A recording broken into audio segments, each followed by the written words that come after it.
हे भगवान शिव, महाशिवरात्रि की इस पावन पवित्र वीडियो को जो भी लाइक करें, उसके जीवन के सभी दुख दर्द दूर कर देना, उसकी भक्ति संपूर्ण करना, भक्ति स्वीकार करना। हर हर महादेव कमेंट में जरूर लिखें।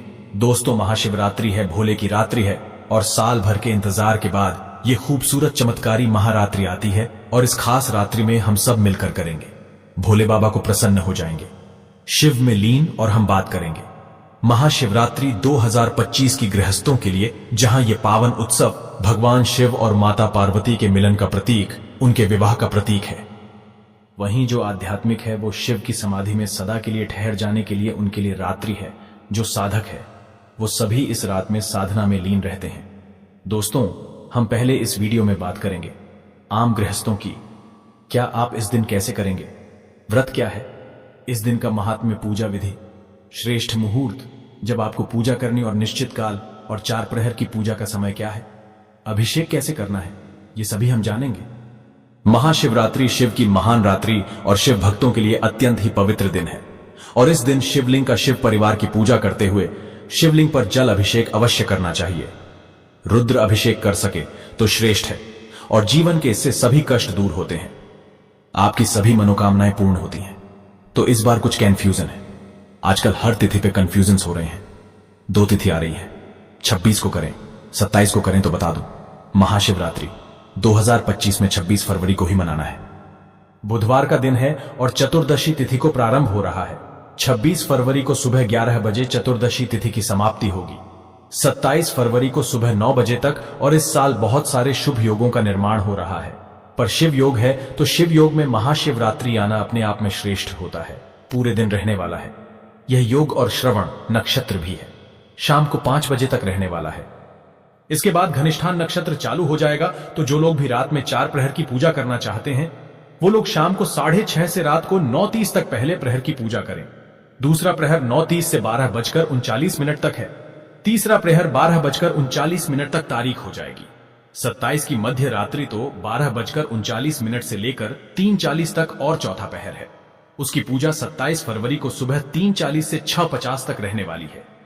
जो लोग भी निश्चित काल की पूजा करना चाहते हैं, रुद्राभिषेक करना चाहते हैं, निश्चित काल का, वो सभी 26 की मध्य रात्रि 27 की रात्रि को 12:09 से 1 बजे तक, यानी डेट चेंज हो जाएगा 27 तारीख, लेकिन आपकी जो रात्रि है वो 26 की रात्रि ही रहने वाली है। जो लोग भी व्रत का पालन करना चाहते हैं 27 फरवरी को सुबह 6:48 से 8:50 के बीच में कर सकते हैं। एक दिन पहले ही सारी सामग्री, पंचामृत, पुष्प ये तोड़ करके बाकी सभी सामग्री आप एकत्रित कर लीजिए। अगर आप गंगा जल से अभिषेक करना चाहते हैं तो कच्चा दूध, दही, शुद्ध घी, शहद, शक्कर, चंदन, अष्टगंध, कलावा, जनेऊ 2 या 3 रखें, क्योंकि आप अगर गणेश जी को, नंदी बाबा को, कार्तिकेय को सभी को अर्पित करना चाहते हैं तो 4 जनेऊ वो आपको लगेंगे। बाकी अगर आप सिर्फ भोलेनाथ को अर्पित करना चाहते हैं तो 1 जनेऊ वो रख लीजिए। बेलपत्र अवश्य रखें, 10-12 आपकी इच्छा हो उतने बेलपत्र आप रख ले। अगर आपके पास बेलपत्र की अवेलेबिलिटी नहीं होती तो पहले ही बेलपत्र करके रख लीजिए। अब बेलपत्र, इससे चमत्कारिक रूप से फल प्राप्त होते हैं और जो लोग भी फ्रेश बेलपत्र लेंगे, कटे फटे बेलपत्र ना हो, इस बात का ध्यान रखें। साफ सुथरे पूरे 3 पत्तियों वाले या उससे ज्यादा पत्तियों वाले बेलपत्र हो। 3 से कम पत्तियों वाली जो संख्या होती है बेलपत्र, वो आपको नहीं चढ़ाना चाहिए।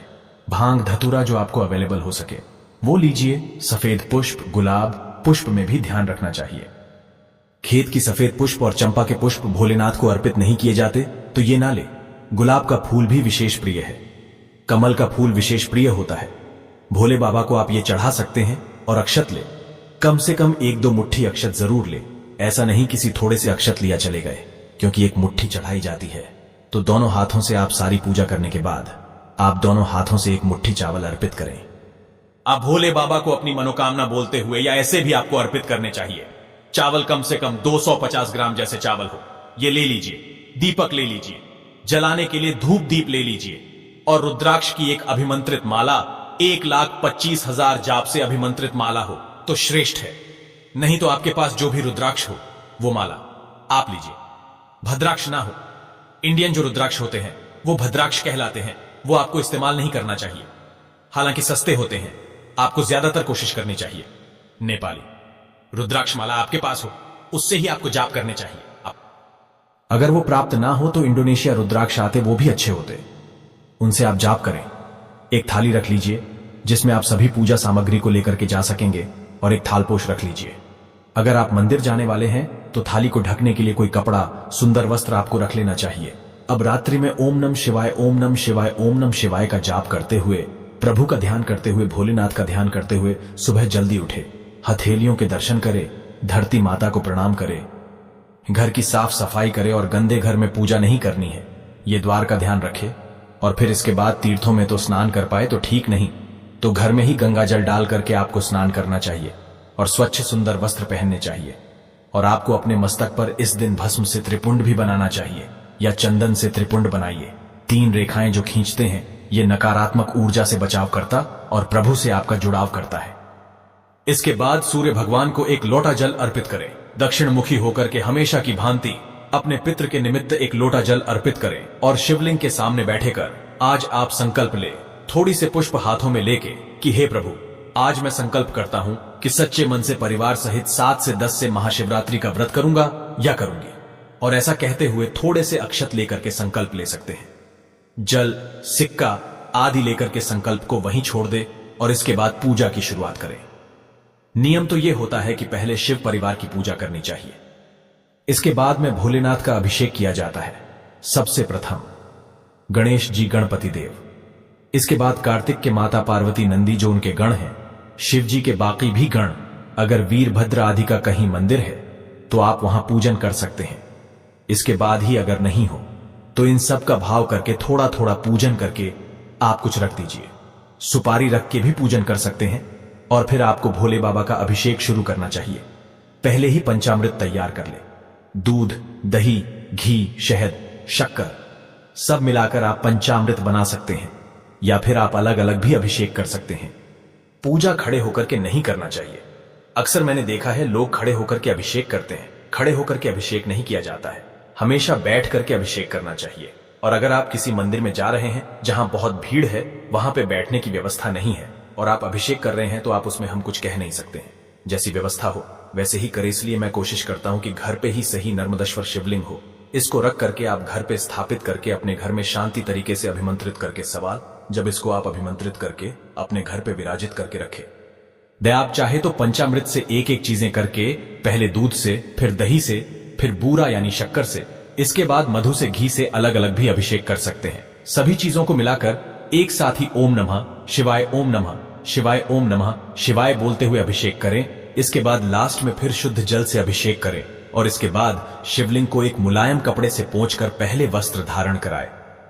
अगर आपके पास वस्त्र बड़ा शिवलिंग नहीं है, वस्त्र आदि नहीं पहना रहे हैं, तो कलावा ही लपेटें, वस्त्र का भाव करके। इसके बाद जनेऊ धारण कराएं। फिर सुंदर से भोले बाबा को चंदन से त्रिपुंड बनाना चाहिए। माला सुशोभित करें।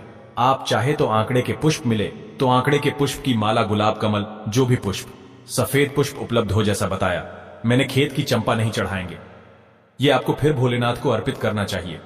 ओम नम शिवाय, ओम नम शिवाय का जाप करते रहे संपूर्ण पूजा के दौरान। और बेलपत्र है तो पहले ही छांट करके रख लीजिए। जो भी साफ बेलपत्र हो, बिना कटे फटे वाले 11, 21, 108 जो आपकी श्रद्धा शक्ति हो, या चांदी का बेलपत्र पत्र और अर्पित करें। बेलपत्र चढ़ाने का नियम हमेशा बताता हूं कि जो चिकना भाग है वो आपके शिवलिंग पर अर्पित करना चाहिए, उस दिशा से। और इसके बाद भोले बाबा को थोड़ी सी भस्म, अबीर, गुलाल ये जरूर चढ़ाने चाहिए। भांग और धतूरा आपके पास है तो वो अर्पित कीजिए। इसके बाद घी का दीपक जलाए। शमी का पत्ता अगर प्राप्त हो सके, शमी का पुष्प प्राप्त हो सके तो ये भी श्रेष्ठ होता है, ये चढ़ा सकते हैं। और इसके बाद शिवा मुट्ठी आपको चढ़ानी चाहिए। घी का दीपक जलाए, आरती करें, कपूर से आरती करनी चाहिए। कर्पूर गौरव करुणावतारम करके आरती करें। भोग लगाएं। भोग में आप ताजे में मौसमी फल ले सकते हैं। बेर है, अमरुद है, सेब है, अंगूर, केला आदि का भोग लगा सकते हैं। कलाकंद हो या अन्य दूध की मिठाई हो, आप ये उनको भोग के रूप में अर्पित कर सकते हैं। और फलहार आदि का प्रसाद आप कुत्तू के आटे की पूरियां, सब्जी आदि अर्पित कर सकते हैं। ध्यान रखें, जो भी पूजा करेंगे सारे समय आपको मन को शांत रखना है, इसलिए अपना ध्यान सिर्फ भोलेनाथ पर रखें। और वहीं बैठ करके फिर शिव चालीसा का पाठ हुआ, रुद्र अष्टक हुआ, महामृत्युंजय मंत्र आदि व ओम त्र्यंबकम यजामहे सुगंधिम पुष्टिवर्धनम, उर्वर रूप में वंदनान मृत्यु और मृता इस प्रकार से जाप कीजिए, ओम नमः शिवाय, ओम नमः शिवाय, ओम नमः शिवाय का जाप कीजिए। अन्य मंत्र भी है, ओम नमो भगवते रुद्राय, ओम नमः शिवाय। या फिर मैंने आपको जो बीज मंत्र अगर गुरु मंत्र दिया है तो आप अपने गुरु मंत्र का जाप करें, कम से कम 108 बार तो करना ही चाहिए। अब बाकी 11 माला का जाप कर सकते हैं तो श्रेष्ठ है, और रात्रि जागरण करना चाहिए। कोशिश करें कि रात्रि जागरण करके चारों प्रहर में शिव पूजन करें, और नहीं तो नमः शिवाय का जाप करें। शिव जी के मंत्रों का उच्चारण करें, शिव जी के पाठ करें, और दिन भर उपवास रखना चाहिए। और 3 प्रहर का व्रत ऐसे माना गया है, लेकिन महाशिवरात्रि पर 3 प्रहर का व्रत होने से प्रदोष काल में व्रत शिव जी का खोल लिया जाता है। लेकिन महाशिवरात्रि पर निगोठ होता है, यानी पूरे दिन निर्जल व्रत करने का नियम है। जो लोग नहीं रह सकते वो फलाहार करें, पाइनएप्पल जूस आदि पी सकते हैं, कुत्तू के आटे की पुड़िया आदि खा सकते हैं। अगर और ज्यादा तबीयत खराब होती है तो समा के चावल आदि, जो भी साबूदाने के बड़े आदि बहुत लोग पूछते हैं, साबूदाना खा सकते हैं या नहीं तो बिल्कुल खा सकते हैं। साबूदाना ध्यान रखें, अच्छी कंपनी का साबूदाना लगे जो फैक्ट्री में बनाई गई है। सड़ाकर जो सस्ती मंदी साबूदाना होता है वो लेकर के आपको नहीं खाना चाहिए, और रात्रि में थोड़ी देर साधना जरूर करें। बिना गुरु की अनुमति के आप चाहे मेरे अंडर में हो या किसी और अन्य गुरु के अंदर में हो, आपको उग्र तांत्रिक साधना नहीं करनी है। आपका साधना का उद्देश्य शुभ होना चाहिए, सकारात्मक होना चाहिए। किसी को परेशान करने के लिए शत्रु न शादी की साधना न करें, और जो भी साधना कर रहे हैं वो अपने गुरु के अलावा किसी को नहीं बतानी चाहिए। इससे आत्मा की शुद्धि होती है और मानसिक शांति की प्राप्ति होती है। जीवन में धन आता है, वैभव आता है, सफलता की प्राप्ति होती है, नकारात्मक शक्तियां से बचाव होता है। आपके जीवन में बार बार विफलता आ रहे हैं, सक्सेस नहीं मिल रही, बाधाएं आ रही है, तो इन सभी का नाश होता है। साथ ही साथ पूरे परिवार की सुरक्षा होती है, दुर्घटनाओं से रक्षा होती है। मृत्यु योग अगर हो तो वो तक टल जाता है, क्योंकि आप महाकाल की पूजा कर रहे हैं, और काल से बड़ा महाकाल ही होता। इस बात का ध्यान रखें। इस रात में ब्रह्मांड की जो ऊर्जाएं होती है बहुत सक्रिय होती है, और शिव तंत्र में कहा गया है इस रात्रि में आपको रीढ़ की हड्डी सीधी रखते हुए आपको साधना करनी चाहिए, ध्यान करना चाहिए, क्योंकि ये रात्रि व्यक्ति को आत्मिक शक्ति देता है, मानसिक शांति देता है, और साथ ही साथ ये सब रहेगा तो आपकी भौतिक इच्छाओं की पूर्ति अपने आप होने लगती है। तो इस रात्रि में रीढ़ की हड्डी को सीधी रखते हुए ओम नमः शिवाय, ओम नमः शिवाय का ज्यादा से ज्यादा जाप करें, शिव जी से कनेक्ट करें। इससे आपकी कुंडली भी जागृत होती है। जो लोग साधक हैं, कुंडली जागृत करना चाहते हैं, उनके लिए हेल्प होगा, चेतना का विकास होगा, और आदर्श रात्रि है। दोस्तों, ब्रह्मांडीय ऊर्जा और शिव तत्व से जुड़ने का उत्तम समय है। तो आप भी किसी भी शिवालय में हो, शक्तिपीठ में हो, किसी तीर्थ स्थल में हो, या एकांतवास करके अपने ही घर में 4 प्रहर ना सही, कम से कम 1 प्रहर ही जाप करें। भोले बाबा का अभिषेक करें, ध्यान करें, और अपनी ऊर्जा को जागृत करें। तो दोस्तों, महापर्व है, महाशिवरात्रि है, महापावन रात्रि है, और इस रात्रि में शिव और शक्ति से समर्पण का दिन है। तो आप भी भोलेनाथ को मनाएं, माता शक्ति को मनाएं, और अपनी आध्यात्मिक उन्नति के साथ साथ अपनी जीवन की समस्याओं का समाधान भी पा सकते हैं। स्वास्थ्य लाभ हो, धन हो, आयु में वृद्धि हो, पापों का नाश होता है, आत्मिक शुद्धि का श्रेष्ठ अवसर है। तो पूरा फायदा उठाए, और मैंने कोशिश की है, और मैं कई ऐसी वीडियो अपलोड करूंगा जिसमें कई उपाय होंगे। आप हमारे चैनल को सब्सक्राइब करके रखें, जिससे आपको लाभ ही लाभ होगा। लाइक करें, हर हर महादेव लिखना ना भूलें। जय शिव शंभू कालों की भी काल महाकाल की जय हो।